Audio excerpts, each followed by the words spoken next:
If I told you there was once a 6'7" rookie point guard that was as good as LeBron's rookie year, better than Steph Curry, would you believe me? And what if I told you that same rookie would eventually get banned? Tyreke Evans was on track to be a star. He was in conversations with Michael Jordan, LeBron James, Oscar Robertson, but the league would abandon him. Why? I'm going to go through the 3 key pieces that led to the rise and fall of one of the best rookies of all time and how he got banned from the NBA, especially a team sabotaging him on purpose in piece number 2. What is up, dudes? So that's Ballers Players. It's your boy MJ. How many guys in NBA history averaged 20 plus points per game in their first season? Before we get to his all-world rookie season that was turning the league upside down, we have to talk a bit about his insane hype entering the pros. Because the first piece was, watching Tyreke Evans as a high schooler, you'd think he was the next great. 6'6", 220 pounds, athletic, a point guard. This kid was drawing comparisons to guys like Tracy McGrady and, of course, even LeBron James. As a senior, he took an even bigger leap when he increased his scoring average all the way up to 32 points and became the consensus top rank in the class of 2008. He was a no-brainer for colleges to come out and offer him a scholarship, but Tyreke ultimately chose Memphis. But here's the thing, he weirdly struggled in his opening games at the college level. And the problem was actually simple. Even though he had the picture-perfect build of an electric shooting guard, the point guard position felt a ton more organic to him, which will lead to a big challenge in piece number 2. Because back then, positions had defined roles. Not everyone was bringing up the ball. For the most part, it was the point guard. His renowned head coach John Calipari decided to move him to the point guard position, which would put the ball in his hands a lot more often, and it worked, leading to a 33-4 record for Memphis and named to the all-conference first team, finishing as the only freshman among the finalists for the 2009 National Player of the Year award. All that momentum took Tyreke Evans to the NBA as the 4th overall pick in the 2009 draft to the Sacramento Kings. Yes, ahead of Steph Curry. Steph, on the other hand, would average 17.5 points, 5.9 assists, 46% from the field, 43% from 3 as a rookie, and was clearly not the best rookie. Because Tyreke was just that good. He averaged 20 points, 5.8 assists, and 5.3 rebounds in his rookie season. And if play numbers don't tell the entire story, how about this? Those numbers were only achieved by 3 other players in the then 64-year history of the NBA. Only MJ, LeBron, and Oscar Robertson. You know, before the league became offense crazy. Believing at just that wouldn't do Tyreke justice. But there were actual problems that will become reoccurring. Kevin Martin was the leading scorer on the Kings playing the combo guard, averaging 30.6 points in the first 5 games of the season, losing 4 of them, but an injury to him gave Tyreke the offense, and well, the Kings actually won the next 4 games. Then they trade Martin away and Tyreke kept going off, like a December 2009 game when Tyreke's Kings were playing Derrick Rose's Chicago Bulls. The Kings found themselves down 35 points midway into the 3rd quarter. This game was over. Done. Tyreke only had 5 points in the first half, but in the second half, he played every second and scored a game-high 18 points, with 9 of those coming in the final 2 minutes of the game. Yeah, he single-handedly outscored the entire Bulls roster 9-3 down the stretch, complete one of the biggest comebacks of the decade. Then a triple-double a month later against the Raptors, 19, 10, and 10, all of this without a jump shot because Tyreke was shooting 25% from 3. Absolutely horrendous. Everything was on the come up.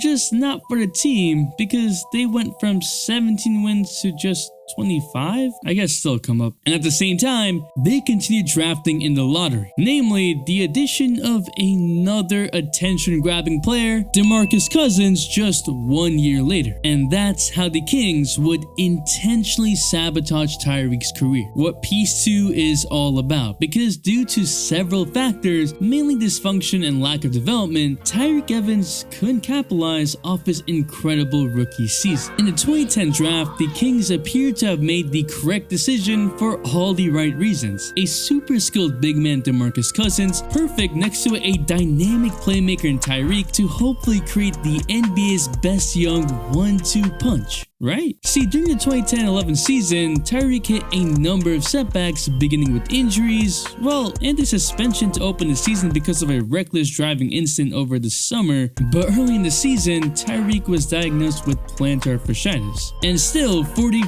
first half of the season, he averaged 18.3 points, 5.5 assists on 41% from the field, averaging 37.8 minutes per game. And just when it looked like he was putting it all together, he re-aggravated his foot injury in February and was forced to miss nearly 2 months. So the DeMarcus Tyreke experiment that was supposed to take off that year would have to wait another year. And the Kings had no patience. The Kings had shiny new object syndrome.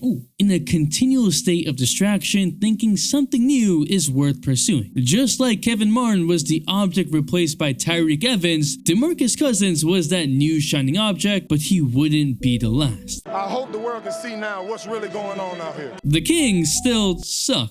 Ridiculous. And it's why they kept landing top pick after top pick, and those picks just happened to be guys who played Tyreke's position, like Marcus Thornton, top prospect Jimmer Fredette. They were literally drafting guards constantly and taking away his minutes at the point. Even the last pick in the draft, Isaiah Thomas. Over the next 2 seasons, while Tyreke kept getting hurt, the Kings were also focusing on point guards, making Tyreke play more and more shooting guard and small forward, which we'd already seen cause several problems in college. It's also possible that led to more injuries because he was using his body in a different way that just didn't suit him. He missed nearly 40 games dealing with a multitude of injuries as his minutes took a dive from 38 down to 30. Isaiah Thomas became the new shiny object. Despite nearly going undrafted, IT slowly took the reins on the team as Tyreke's playing time diminished with his injuries and lack of improvement. IT started over 75% of the games for Sacramento in 2013. All of a sudden, the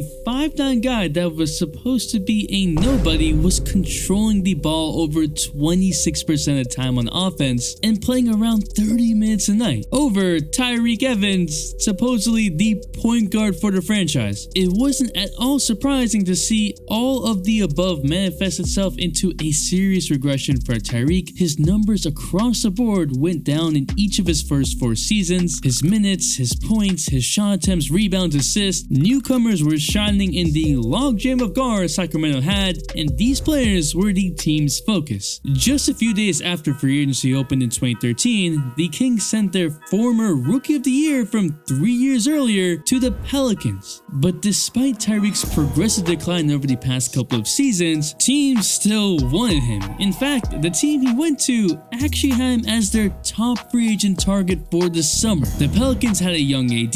They seemingly saw huge potential between him and Tyreke to take the Pelicans up the rankings. Kind of how the Kings once saw the potential between Tyreke and Boogie. But would this be the place where Tyreke thrived? Well, Tyreke was still productive, averaging nearly 15 points over his 4 seasons in New Orleans. But the situation wasn't exactly tailor-made for success, as Drew Holiday and Eric Gordon were already in the starting point guard and shooting guard spots ahead of Tyreke, and that's why the first season was a dud, as he played a career low in minutes. Tyreke was a guy who needed rhythm to really get going and play point guard, but unfortunately teams just weren't giving him that. Like the growing rift between Tyreke and head coach Monty Williams. When asked about his relationship with Monty, Tyreke simply said, "He's still trying to figure me out." This was after initial reports came out saying Tyreke was frustrated with his role and his fluctuating minutes. He wasn't happy with his place on the team. In 2015, he started 76 games because of injuries to other players and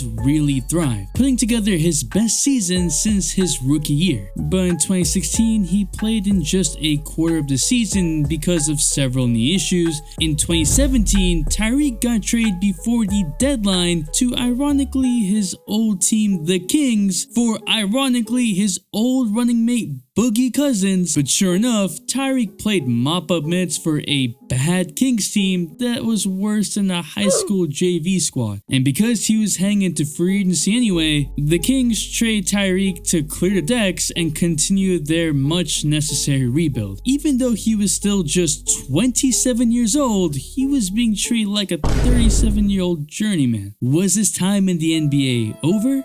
No, one last chance on the 22-win Memphis Grizzlies. But I always try to tell as it is, so subscribe if you want more. 1 million subs might be just enough to start the right conversations. They signed Tyreke to a 1-year prove-it style contract and gave him a chance to be the point guard. The first time in 5 years, and man did he prove it, averaging a team-high 19 points per game on nearly 40% from 3. But of course, it's Tyreke. So the second things began to actually go well for him, the Grizzlies were trying to tank, and Tyreke was playing so well that he was actually hurting their odds of getting a higher draft pick, so they looked to trade him midway into the season and benched him until they did. But they couldn't find a trade, so they would just start to play him randomly. He would get hurt and play even less. Tyreke was frustrated, but again remained the ultimate professional, just waiting for another chance. Now Memphis didn't care about him walking, especially when they had just spent the entire last season not giving a damn about winning and were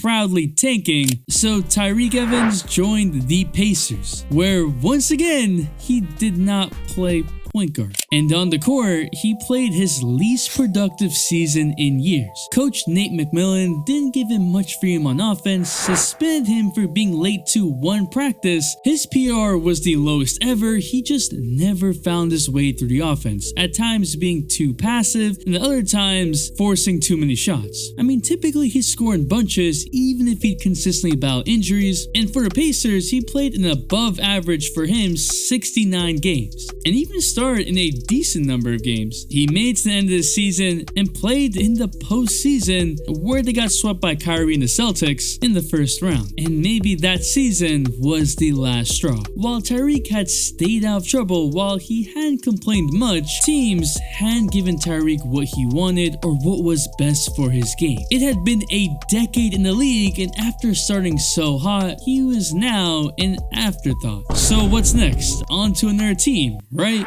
Well, he was definitely on the move out of the NBA. The final piece. Tyreke was banned by the NBA for a violation of the league's anti-drug policy, and the NBA left him to dry. Tyreke never made a statement. We don't know exactly which drug was abused, and he was banned for 2 years, tying the longest ban in NBA history. While there's absolutely no justification, I do believe that a lack of career success and a lack of support from within the NBA, whether that was no coach showing belief, no franchise on Tyreke's side, all pushed Tyreke into a corner where he felt like there was no way out. Playing the wrong position over and over might have also put unnecessary wear and tear on his body, leading to more injuries, which definitely cost him a lot in the league. Again, we don't truly know his headspace, so I can't say with any certainty. The last player suspended for the same violation was OJ Mayo, and OJ never made a comeback. But would it be the same for Tyreke? Tyreke served his ban and was reinstated by the league